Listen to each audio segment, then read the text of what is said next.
নমস্কার। গল্প যখন ভাবাই চ্যানেলে সকল শ্রোতা বন্ধুকে স্বাগত। আজকে আমি পড়ে শোনাব শীর্ষেন্দু মুখোপাধ্যায়ের গল্প আনন্দ।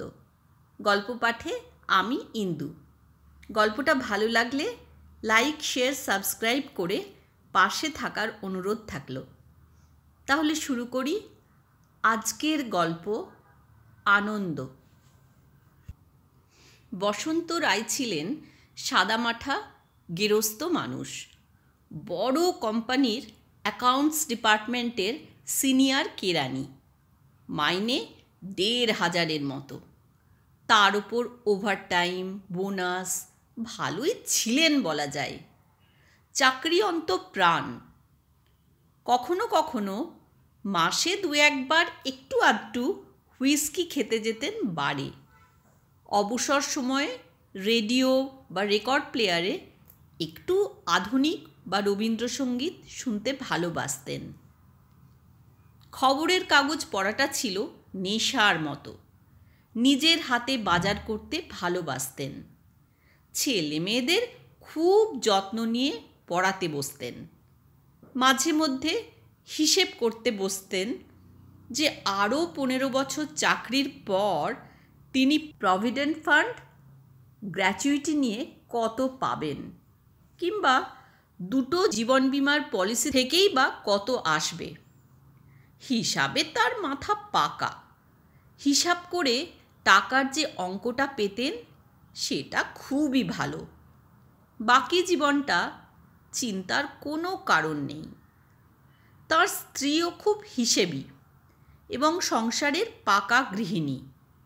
সুতরাং জীবনটা তার কাছে কখনো কখনো কুসুমাস্তীর্ণ বলে মনে হতো।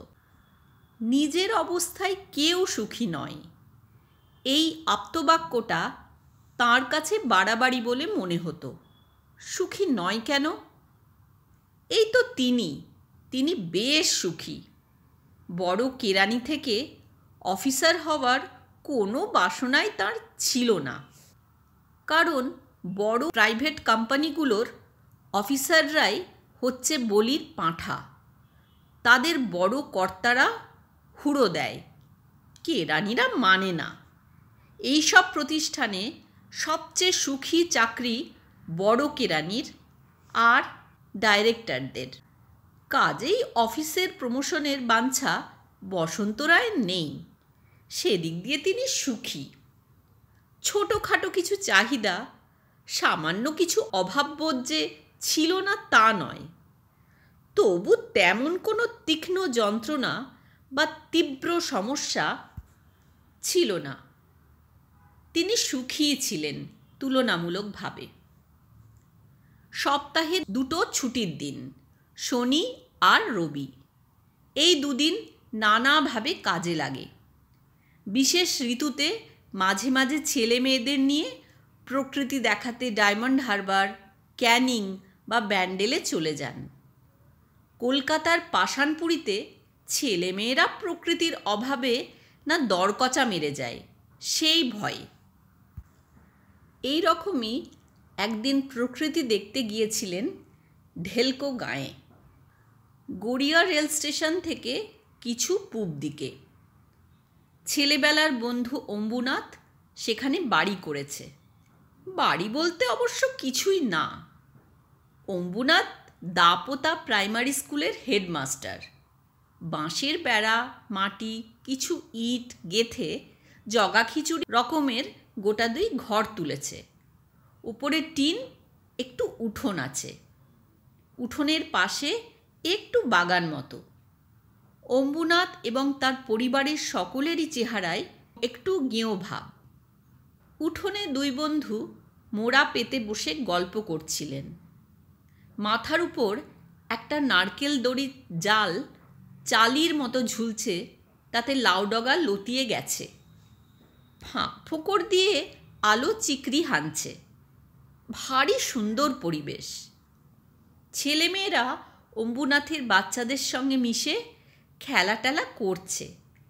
অম্বুনাথের বউ ঘোমটা টেনে মুড়ির বাটি আর চা দিয়ে গেল। অম্বুনাথ হঠাৎ বললেন, বসন্ত, আমি বড় সুখে আছি হে। বসন্ত একটু অবাক হলো। সুখ? চারদিকে চেয়ে তিনি অম্বুনাথের সুখের কোনো হদিশ পান না। তাছাড়া এ ধরনের কথা আজকাল কারও মুখে শোনাও যায় না বড় একটা। তিনি অবাক হয়ে বললেন, কী রকম? রোগা এবং ট্যারা অম্বুনাথ তাঁর ট্যাড়াবেড়া বড় দাঁত বের করে হাসেন, বলেন, কী রকম টিরকম জানি না, তবে মনে হয় বেশ আছি। গেঁয়ো স্বভাবের অম্বুনাথ রহস্য করার মানুষ নয়। বসন্ত একটা চিমটি মুড়ি মুখে দিয়ে এক চুমুক চা খেয়ে বলেন, সুখ? সুখ? মাঝে মাঝে মাঝরাতে উঠে এত আনন্দ হয় যে নাচতে ইচ্ছা করে। দিনমানেও বড় সুখ টের পাই। ভাবি, চারদিকে অবস্থা তো দিনকে দিন খারাপই হচ্ছে, তো আমার এই ভুতুরে সুখটা আসছে কোত্থেকে?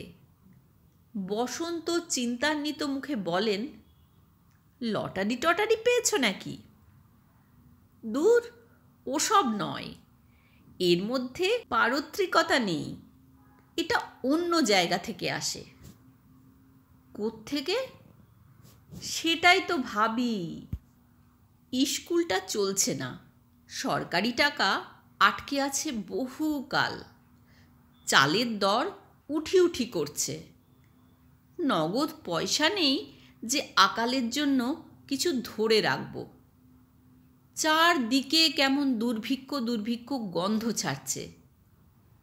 তার মানে আমার সুখে থাকার কথা নয়, তবু সব কিছু চাপা দিয়ে কোত্থেকে যে সুখটা আসছে।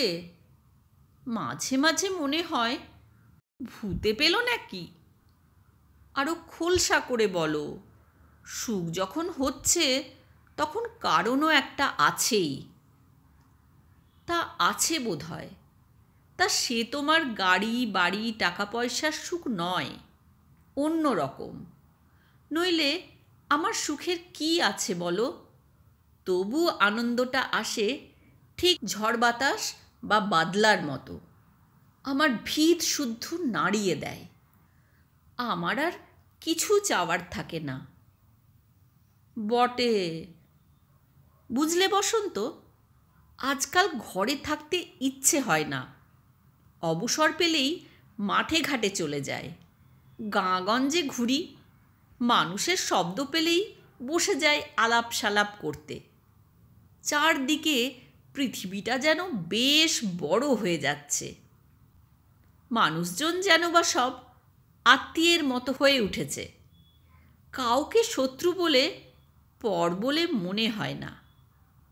একটা আকাল আসছে জানি, তবু মনে হয় দুনিয়ার মাটি খামচে ধরে ঠিক টিকে যাব, ভয় নেই। বসন্ত রায় একটা শ্বাস ছেড়ে বলেন, এ তো হলো তত্ত্বকথা, মানুষজনকে আপন করা, নিজের দুঃখকে পাত্তা না দেওয়া। তত্ত্বকথা তো ভালো জিনিস, আরও আছে বুঝলে, সে কথা থাক। এখনকার যা অবস্থা, তাতে আমাদের ডুব জল, পায়ে পাথর বাঁধা, বোঝই তো। তবু কিন্তু ওই আনন্দটা লেগে আছে পেছনে।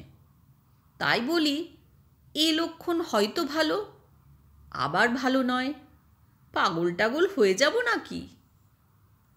বসন্ত রায় মাথা নেড়ে বলেন, আরে না, তবে একটু ডাক্তার কবরেজ দেখিও, আর কথাটা পাঁচ কান করো না। অম্বুনাথ মাথা নাড়েন, কিছুক্ষণ গম্ভীর হয়ে থেকে হঠাৎ ফিকফিক করে হাসতে থাকেন আপন মনে। ছেলে মেয়েদের নিয়ে ফেরার পথে ভারী চিন্তায় পড়েন বসন্ত রায়। অম্বুনাথের আনন্দটা ঠিক বুঝতে পারেন না তিনি। এ বড় অবাক কাণ্ড। দুঃখের কারণ বিদ্যমান থাকতেও একজন কোন চোর চালানের রাস্তায় এক বিদেশি আনন্দ আমদানি করছে। অম্বুনাথ পাগল হয়ে যাচ্ছে না তো? এরকম ভেবে বসন্ত দুশ্চিন্তাগ্রস্ত হন। আবার তার নিজের জন্যেও একরকম দুঃখ হতে থাকে। অম্বুনাথের ওই চোরাই আনন্দটা তিনি নিজে কোনো দিন পাবেন না বলে। এতক্ষণ শুনছিলেন শীর্ষেন্দু মুখোপাধ্যায়ের ছোট গল্প আনন্দ।